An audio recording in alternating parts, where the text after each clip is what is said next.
Francis Bacon, who was born in 1561 and died in 1626. Today, we will discuss the salient features of the style of Francis Bacon with reference to his age. ये हम Francis bacon के जो essays हैं उनका style पढ़ेंगे with reference to his age, जो उसकी as के सेलिएंट फीचर्स थे, कैरेक्टरिस्टिक्स थे, जिसके ऊपर आपने पहले एक असाइनमेंट भी प्रिपेयर कर ली है कि उसमें कौन कौन सी चीज़ें थी जो उसकी एज में बहुत अपेरेंट थी और उसके बाद उसके एसेज में, उसके स्टाइल में जो है वो हमें नज़र आई हैं. So, come to the characteristics of the age of Bacon. These are some salient characteristics, some important, some significant characteristics of the age of Bacon, and which are number one, influence of Renaissance. That what was the influence of Renaissance on the literature of the age of Bacon.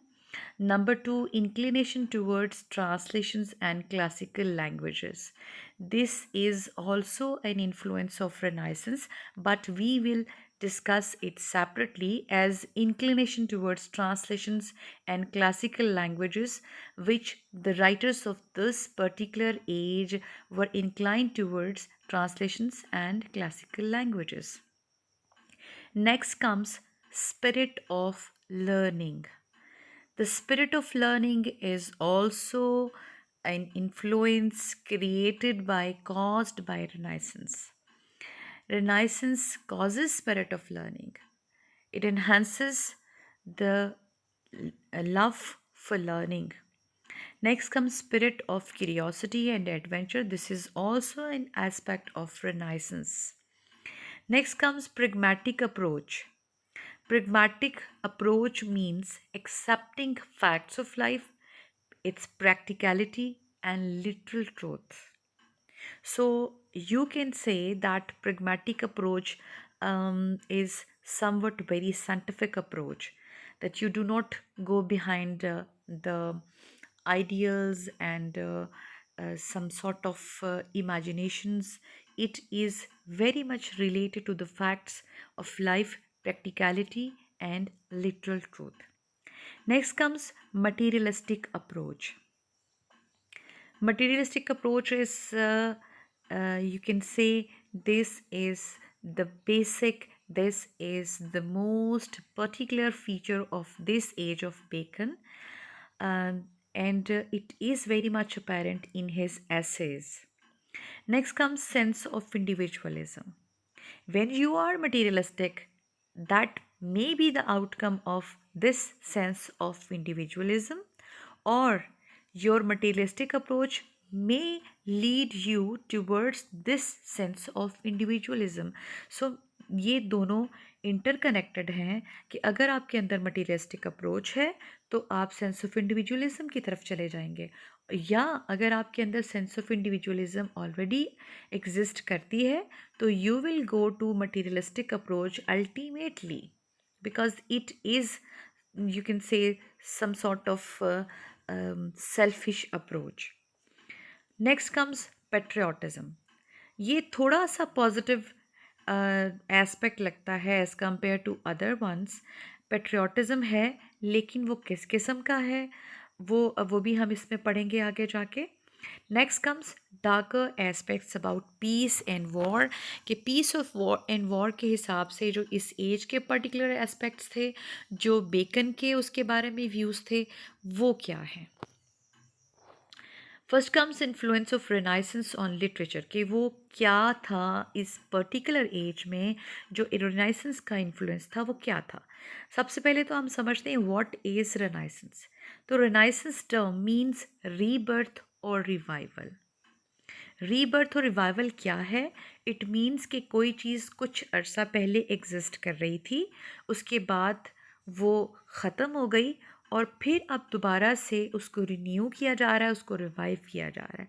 So this is called renaissance, revival और rebirth. इसकी history क्या है? That renaissance began in 13th century in Italy. Italy में ये शुरू होता है 13th century में. वहाँ से ट्रेवल करता हुआ ये इंग्लैंड में आता है in the second half of 14th century. 14th century में ये इंग्लैंड में आ जाता है। अब जब इंग्लैंड में आता है तो फिर अपने साथ ये जितने भी इसके फीचर्स हैं, जितने भी इसके एस्पेक्ट्स हैं, वो सब ये अपने साथ लेकर आता है। उसको आने में, वहाँ पर फ्लरिश करने में कुछ टाइम लगता है। तो ये जो रेनाइसेंस है, इसमें हो क्या रहा है जी? रिवाइवल ऑफ लर्निंग हो रही है।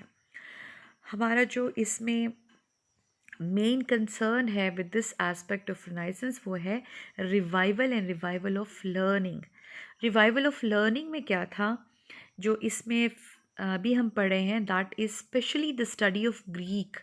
इसमें जो ग्रीक लैंग्वेज थी, जो क्लासिकल लैंग्वेजेस है, जिसमें जो मेनली ग्रीक की तरफ इनका फोकस था, उसको इन्होंने स्टडी किया, which finally let them break down the rigid conventions of the middle edges.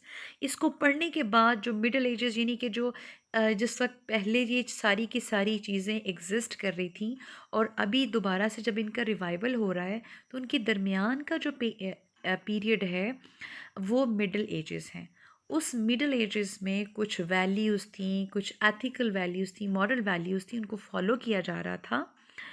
उन वैल्यूज़ को समझा जा रहा था कि वो बड़ी रिजिड हैं और उसमें आप फंस गए हैं, आप उसमें कैद हो गए हैं।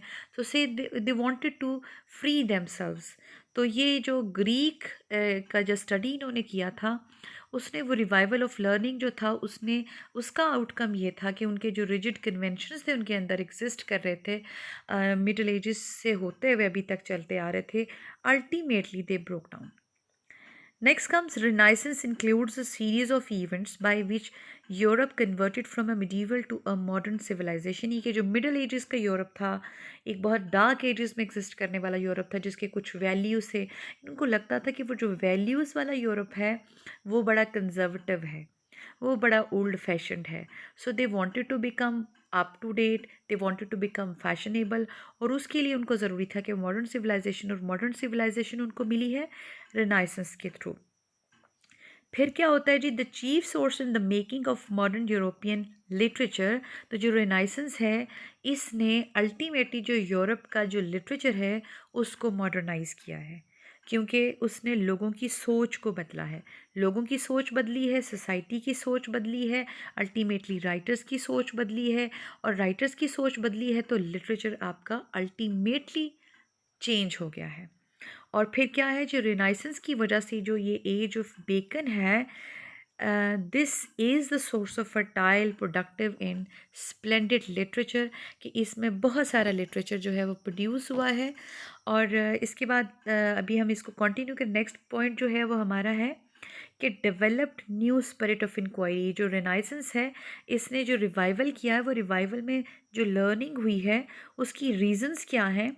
न्यू स्पिरिट ऑफ इंक्वायरी है कि जो जैसे आजकल आप बहुत इंक्विजिटिव होते हैं, जो आजकल के बच्चे हैं उनके लिए, तो ये ऐसा हर हर एज में चलता रहा है कि हर एज के जो पर्टिकुलर ग्रुप ऑफ पीपल हैं जो कि नए आ रहे हैं, जिसको आप न्यू जनरेशन कहते हैं, वो हमेशा इंक्विजिटिव होते हैं as compare to their elders. और ये हर एज में, हर पीरियड, हर टाइम में ये चलता चला आता है जी। तो जो न्यू स्पिरिट ऑफ इंक्वायरी थी, उसको इसने इन्हेंस किया रेनाइसेंस ने। और ना सिर्फ इंक्वायरी, जब इंक्वायरी आएगी तो that definitely will become criticism. Criticism भी आ गया। फिर क्रिटिसिज्म के साथ हमने अभी पहले भी पढ़ा है प्रिग्मेटिक को, इसको हम थोड़ा सा आगे जाके हम इसको डिटेल में भी पढ़ेंगे। A passion for scientific accuracy accompanied by a sense of individualism and worldliness.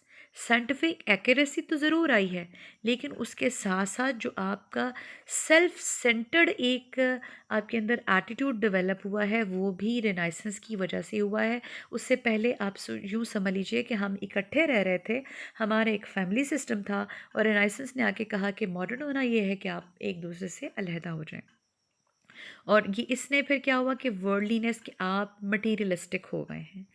इसके बारे में जो आपकी एज है, इसके बारे में Hudson says, number 1, renaissance help in emancipating thought from the bondage of medieval theology, कि जो उनके नज़रियात थे, जो उनके एथिक्स थे, जो उनके मॉरल वैल्यूज़ थे मिडल एजेस में, वो उससे आज़ाद हो गए हैं। और उसको आज़ाद किसने किया है? रिनाइसेंस ने। नंबर 2 क्या है जी? इसने restored the spirit and ideas of pagan antiquity, कि जो किसी ज़माने में इनके अंदर जो इल्हाद वाले, मुल्हिद वाले, एथीस्ट वाले, जो इरिलीजन रिलीजियस वाले कॉन्सेप्ट्स थे, उनको इसने दोबारा से, जो रेनाइसेंस ने, उसने इनको रिवाइव कर दिया है। अब नेक्स्ट हम आते हैं इस तरफ, inclination towards translations and spirit of learning. ये क्या चीज़ है जी? इसमें हम पढ़ेंगे सबसे पहले ये कि अबंडेंस ऑफ ट्रांसलेशंस, बहुत सारे ट्रांसलेशंस हो रहे हैं जी, और दूसरी लैंग्वेजेस में हो रहे हैं, जिसमें एक चीज़ ये भी है कि जो इनकी क्लासिकल लैंग्वेजेस हैं उनको बहुत ज़्यादा प्रमोट किया जा रहा है।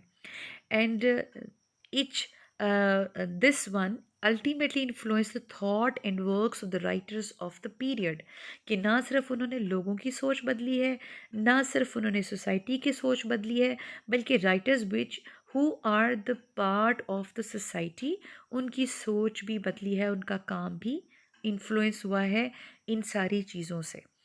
Bacon was also incline towards Greek, classical languages and mythology. जो बेकन है आपका, वो बहुत ज़्यादा इंक्लाइंड है जी इन क्लासिकल लैंग्वेजेस की तरफ। उसने उनको पढ़ा है, उसने उनसे बहुत कुछ सीखा है, और उसने उनको यूज़ भी किया है अपने एसेस में। He brings innumerable quotations and allusions in his essays from the ancient history and classical mythology. जब हम इसके एसेस पढ़ेंगे हमें पता चलेगा इसने बहुत सारी कोटेशंस जो हैं वो लैटिन से लिए हैं, सॉरी ग्रीक से लिए हैं, बहुत सारे जो हैं लैटिन से लिए हैं, और ये उसका इंक्लिनेशन है टुवर्ड्स दीज लैंग्वेजेस। और इसमें जो है वो करता क्यों है, इनको कोटेशंस को क्यों लेकर आता है, वो क्यों इन हिस्ट्री को यूज़ करता है, क्यों मैथोलॉजी को फॉलो करता है, uses them to reinforce his arguments. जो उसने आर्ग्यूमेंट्स पुट किए हैं अपने, वो ही इज़ अ फिलोसोफर, वो अपने आर्ग्यूमेंट्स को री करने के लिए, उनको सपोर्ट करने के लिए उनको वो यूज़ करता है, तमाम कोटेशंस को, तमाम इल्यूजन्स को, यानी कि वो उनको जो है वेरीफाई करता है with the help of these quotations and illusions. और फिर इसमें एक स्पेशल चीज़ है जो आपने याद रखनी है, और वो क्या है जी? कॉन्ट्री टू हिज एज, जो इस एज ऑफ बेकन जो है, इसमें जो थिंकिंग है टूवर्ड्स ट्रांसलेशंस और ये जो क्लासिकल लैंग्वेजेस हैं, इनके बारे में आपने, जैसे हमने पढ़ा हुआ है जी, आपका जो सेकेंड ईयर में ऐसे था, फर्स्ट ईयर एट हैरो, तो उसमें आपने देखा होगा कि जो आपके सर विंस्टन चर्चिल हैं, तो वो लैंग्वेजेस को प्रमोट करते हैं, क्लासिकल लैंग्वेजेस को, लेकिन वो ये कहते हैं कि English is very much important, और वो ये समझते हैं कि इंग्लिश ज़रूर सबको आनी चाहिए है। तो ये एक व्यू हो गया उनका, इस हवाले से वो लैंग्वेजेस को समझते हैं कि वो ट्रीट के तौर पर बच्चों को पढ़ानी चाहिए ये वाली लैंग्वेजेस। तो उसमें ये था कि उनको लगता था कि English is superior to these classical languages, लेकिन जो आपका बेकन है उसको लगता है कि नहीं, जो इंग्लिश है वो कभी भी इनको मैच नहीं कर सकती, इंग्लिश तो उस लेवल की ही नहीं है जिस लेवल की ये क्लासिकल लैंग्वेजेस हैं। तो इसलिए वो समझता है कि, बल्कि उसने ये भी कहा कि जो उसके एसेस हैं, अगर वो लैटिन में अगर उनको ट्रांसलेट किया जाए तो वो ज़्यादा उनको जो है वो फेमस हो जाएंगे, ज़्यादा उसको पॉपुलैरिटी मिल जाएगी, और उसका जो वर्क है उसमें से लार्जर पार्ट जो है वो हम देखते हैं कि उसने लैटिन में काम किया उस पर। उसके बाद जी जो इस एज की एक और क्वालिटी है वो है जी spirit of curiosity and adventure, और ये हमें बहुत क्लियरली नज़र आती है बेकन में। A growing spirit of curiosity and adventure is seen in his age and apparent from his essays. उसके अंदर बहुत सारी क्यूरियोसिटी है, जब आप रिवाइवल कर रहे होते हैं, जब आप कुछ नया लर्न कर रहे होते हैं, तो दिस इज़ वेरी ऑब्वियस कि कुछ ऐसी क्यूरियोसिटी है, कुछ ऐसा एडवेंचर है जो आप करने जा रहे हैं, तो वो यहाँ पर हमें नज़र आता है जी। The sense of curiosity and the love of increasing one's knowledge are the basic requirements which enhance the spirit of adventure. In fact, ये जो अपना नॉलेज बढ़ा लेना, अपनी क्यूरियोसिटी को सेटिस्फाई करना, तो उसको ये सारी चीज़ें मिल के आपके अंदर करती हैं, इन्हेंस करती हैं कि आप कुछ नया करें, कुछ आप एडवेंचरस करें। तो वो चीज़ जो है वो बेकन में हमें नज़र आती है जी। The list of things worth seeing made by Bacon show the love to know more and more about everything in every place. तो बेकन ने एक लिस्ट बनाई। बेकन को लगता है कि जी यूथ है, जो एज है, यानी कि ओल्ड पीपल हैं, यंग पीपल हैं, उन सबको जो है वो निकलना चाहिए, एडवेंचर पर निकलना चाहिए, सफ़र करना चाहिए, ट्रैवल करना चाहिए इधर उधर। तो इससे आप ज़्यादा से ज़्यादा लर्न करते हैं। और उसको लगता था कि जी ये आपको पावर देता है, because Bacon wanted to be a powerful man. Next comes pragmatic approach. इसमें क्या है जी? pragmatic में हमने पहले भी बात की कि आपकी साइंटिफिक अप्रोच है। आप सिर्फ और सिर्फ साइंस के मुताबिक चलते हैं, आप फैक्ट्स पे नज़र रखते हैं, कोई इमेजिनेशन नहीं है, कोई आपको बहुत हीरो नहीं बनना है। Bacon was a pragmatical spirit. अब इसमें एक और चीज़ भी आ जाती है और वो ये है कि जी follows Machiavelli who was an important writer of Italian renaissance. Italy में ये एक राइटर था जी। और Machiavelli propagated an opportunistic philosophy sacrificing high ethical ideals in the material progress which would not have been possible in the middle ages. हम इसमें बहुत ज़्यादा देखेंगे बेकन में, हम ये हमें नज़र आएगा और हम इसमें कोट भी करेंगे कि बेकन जो है वो मैकियावेलियन फ़िलॉसफ़ी को फॉलो करता है। उसमें हमें बहुत सारा ये एस्पेक्ट नज़र आता है। बल्कि ये एक टर्मिनोलॉजी बन गई है कि जो भी कोई शख्स बहुत ज़्यादा मटीरियलिस्टिक होगा तो हम उसके लिए ये यूज़ करते हैं कि उसकी अप्रोच बड़ी मैकियावेलियन अप्रोच को, मैकियावेलियन फ़िलॉसफ़ी को वो कर रहा है फॉलो। और यहाँ पर उसकी अप्रोच जो थी वो बड़ी मटीरियलिस्टिक थी कि जी उसको हासिल करना है, कुछ भी करना है उसके लिए। और ये चीज़ें मिडल एजेस में पॉसिबल नहीं थी क्योंकि there were certain values, some ethical values, some moral values which they were bound to follow. तो ये हम आगे पढ़ रहे हैं जी। मिडीवल अप्रोच जो थी मिडल एजेस में वो क्या थी जी? That subordinates this life to life after death, यानी उनके लिए जो बाद की ज़िंदगी है वो ज़्यादा इम्पॉर्टेंट थी as compare to this life. And gives away all enjoyments of flesh for the best interest of the soul. तो उनका जो बेसिक जो कंसर्न था वो उनका रूह के साथ था, अगली दुनिया के साथ था। आप ये देख रहे हैं कि ये मॉरल वैल्यूज़ हैं, एथिकल वैल्यूज़ हैं जिनसे उन्होंने अपने आप को आज़ाद कराने की कोशिश की है। उनको लगा है कि आप रूह को जो है उसके बेस्ट इंटरेस्ट में काम करते करते आप अपने जो बॉडी है, आपकी जो अपनी डिमांड्स हैं, आपकी जो अपनी रिक्वायरमेंट्स हैं, आप उनको कहीं पीछे छोड़ देते हैं। सोल आपसे डिमांड करती है टू बी ऑनेस्ट, सोल आपसे डिमांड करती है टू बी ट्रू। तो ये चीज़ें जो हैं इनको लगता है कि ये इसको फॉलो नहीं कर सकते हैं। इसको थोड़ा सा हम प्रेगमेटिक में इसलिए लेकर आए हैं कि प्रेगमेटिक जो है वो आपको बिल्कुल टू द पॉइंट रखती है। आप साइंटिफिक अप्रोच रखते हैं तो साइंटिफिक अप्रोच जब अपनी एक्सट्रीम पर जाती है then comes this sort of approach कि जिसमें आपके लिए जो चीज़ आपके सामने है वो तो मैटर करती है और जो सामने आपको जो नज़र नहीं आती है, जिसको आप सिर्फ फील कर सकते हैं, वो उसको आपकी नज़र में उसकी कोई वैल्यू नहीं है। तो Bacon also does not favour ethical and moral values. He judges the significance of an action by the results it bears. कि अगर आपको एक काम करके बहुत फ़ायदा होने वाला है तो यू मस्ट डू इट, ये बेकन की फ़िलॉसफी थी। और अगर उससे कोई फ़ायदा नहीं हासिल होने वाला है तो आप उसको छोड़ दीजिए। इवन ये जब अपने एसेस में जाएगा तो आपको बताएगा कि आपको जिस शख्स से फ़ायदा उससे दोस्ती कर लीजिए और जिससे फ़ायदा नहीं है उसको छोड़ दीजिए। तो जब हम इसको टर्मिनोलॉजी में लेके जाते हैं तो हम कहते हैं जो मैकियावेलियन फ़िलॉसफी है this is called materialistic approach. इसमें क्या है जी? High concern for worldly success is an important aspect of renaissance. ये पूरी एज में ये चीज़ जो थी उसको फॉलो कर रहे थे लोग कि जो जितना ज़्यादा आप अमीर हो सकते हैं, जितना ज़्यादा आपके पास रिचेज़ आ सकती हैं, जितना ज़्यादा आपके पास पावर आ सकती है, तो ये उनकी नज़र में जो सक्सेस थी जो उनके लिए मैटर कर रही थी, जो कि मिडल एजेस से बिल्कुल कंट्रास्ट में है। Highly inspired by Machiavellian philosophy, Bacon does not consider it a drawback to adopt crooked methods in order to achieve his ends. यानी कि आपको सक्सेस हासिल करनी है, यानी कि आपको ढेर सारा माल हासिल करना है, यानी कि आपको अल्टीमेटली पावर हासिल करनी है, और उसके लिए बाय हुक और by crook you will do each and everything. ये बेकन का ख्याल था जी। Everything he deals with has a utilitarian attitude, materialistic approach है हर चीज़ में जो वो करता है।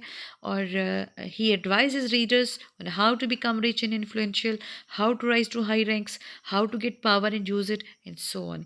यानी कि उसकी जितनी भी आप एसेस पढ़ेंगे उसमें आपको नज़र आएगा कि उसका सारे का सारा ध्यान जो है वो सिर्फ़ और सिर्फ वर्ल्डली सक्सेस पे है। आप अमीर कैसे हो सकते हैं, आप अमीर वो जो जैसे लिखा था कि जी अमीर बनने के 100 तरीके, तो बिल्कुल इसी तरह से बेकन जो है वो आपको बताता है कि how you can become powerful, how you can wealthy. जितना भी सक्सेस, जितने भी हाई रैंक्स की तरफ जाने के सारे आपको ये बताता है how can you do it. Next comes sense of individualism. Man is an individual and an entity in himself. This is the sense of individualism. ये है sense of individualism कि एक man जो है वो एक individual है, लिहाजा उसकी अपनी मर्जी है, वो जो उसका दिल करता है वो उसको करना चाहिए। कोई moral values नहीं होनी, कोई ethical values नहीं होनी चाहिए। यही वो लोग हैं जिनका ख्याल है कि religion is a bond, जो कि आपको बांध देता है कुछ shackles में। वो shackles क्या होते हैं, आपके traditions के होते हैं। वो shackles होते हैं कुछ principles, कुछ rules होते हैं religion के जो आपको फॉलो करने होते हैं। So you should be free of all of them. और ये है सेंस ऑफ इंडिविजुअलिज्म। तो according to Bacon, this sense of individualism give rise to the feeling that he must be aware of the fact and ways to get richness and power, कि किस तरह से आप जो है वो अमीर हो सकते हैं, किससे ज़्यादा आप पावर हासिल कर सकते हैं।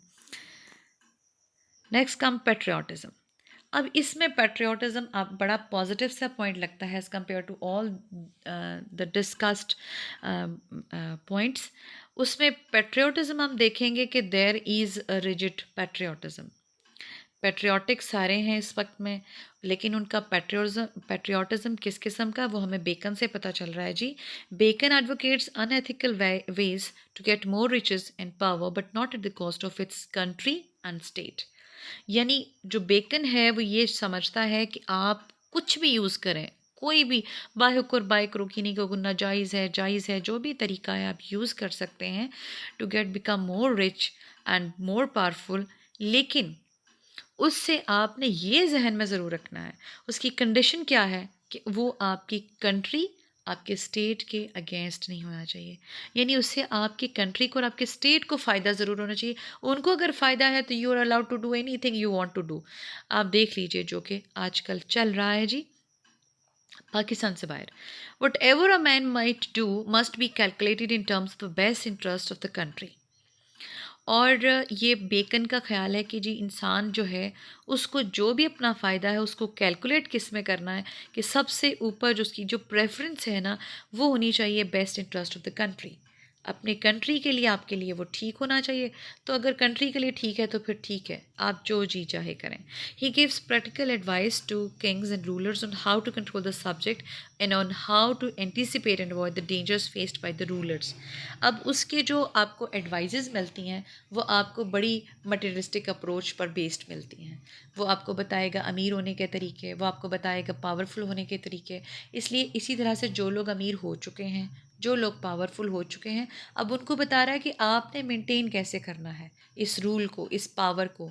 उसके लिए वो रूलर्स के लिए, किंग्स के लिए बहुत सारी एडवाइसेस जो हैं वो कोट करता है अपने एसेस में, उनको कन्वे करता है ये मैसेजेस, उनको ये बताता है कि किस तरह से आप आवाम के ऊपर कंट्रोल हासिल कर सकते हैं, किस तरह से आप उनको अच्छे तरीके से कंट्रोल कर सकते हैं कि वो आपकी सारी बातें माने, और किस तरह से आप एंटीसिपेट कर सकते हैं कि आपको ये फ़लाँ प्रॉब्लम्स आने वाले हैं, और किस तरह से आप उनको अवॉइड कर सकते हैं आने से पहले। So in this way he is the friend of elites not poor. गरीबों का दोस्त बिल्कुल भी नहीं है, अमीरों को सारी बातें जो सारी किस्म जितनी भी पीसेज ऑफ एडवाइस हैं he gives to the rich ones. Next comes darker aspects about peace and war. अब जब हम पेट्रियोटिज्म की बात करते हैं तो पेट्रियोटिज्म हमने पढ़ लिया कि किस किस्म के वो पेट्रियोटिज्म को कर रहे हैं। ये नहीं, उनका जो प्रायोरिटी है वो उनके कंट्री और उनके स्टेट के लिए है। लेकिन ये बड़ा रिजिड पेट्रियोटिज्म है। रिजिड कैसे है? इसलिए कि उनका ख्याल है attitude to get more power by expansion of territory, कि जो उस वक्त एक एटीट्यूड डेवलप हो रहा था वहाँ उस वक्त के लोगों के अंदर, वो ये था कि आप अपना मुल्क जो है वो जितना मर्ज़ी वसी कर लें, उसको ज़्यादा से ज़्यादा बड़ा कर लें, आपकी हुकूमत हो ज़्यादा से ज़्यादा जगहों पर। और उसके लिए क्या है जी, a country should make efforts by at becoming great and powerful, and to this end should be ready to make war and become a military state. और उसके लिए क्या है कि जी, एक कंट्री को बहुत सारी एफ़र्ट्स करनी चाहिए पावरफुल बनने के लिए, ग्रेट बनने के लिए, और उसके लिए चाहे उसको जंग क्यों ना करनी पड़े, चाहे उसको एक मिलिट्री स्टेट ही क्यों ना बन जाना पड़े। आप अगर ये देखें तो ये आपका वो टाइम पीरियड चल रहा है जिस वक्त उधर से जो टर्किश एम्पायर है, जो ऑटोमन एम्पायर है, जिसको आप अगर आपने इर्तुगरुल देखा है तो आपको उसमें बहुत अच्छे तरीके से नज़र आती है कि किस तरह से ये जो आपके सारे ये लोग हैं, यूरोपियंस जो हैं, वो किस तरह से चाह रहे थे मुस्लिम्स को ओवर पावर करना, मुस्लिम्स के जो जितने भी टेरिटरीज़ थे उनसे उनको वापस लेना, जो होली प्लेसेस थे उनके, उनसे उनको वापस लेना। तो ये सारी उनकी स्ट्रगल्स चल रही थी। तो ये भी एक रीज़न है उनके अंदर इस किस्म की एटीट्यूड को डेवलप करने में।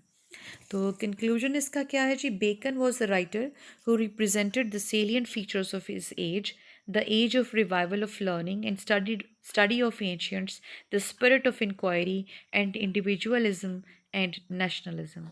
ये सारे जो सेलियंट फीचर्स उसकी एज के हैं, ये सारे के सारे हमें बेकन में मिलते हैं, बहुत अपेरेंट हैं। Thank you ji.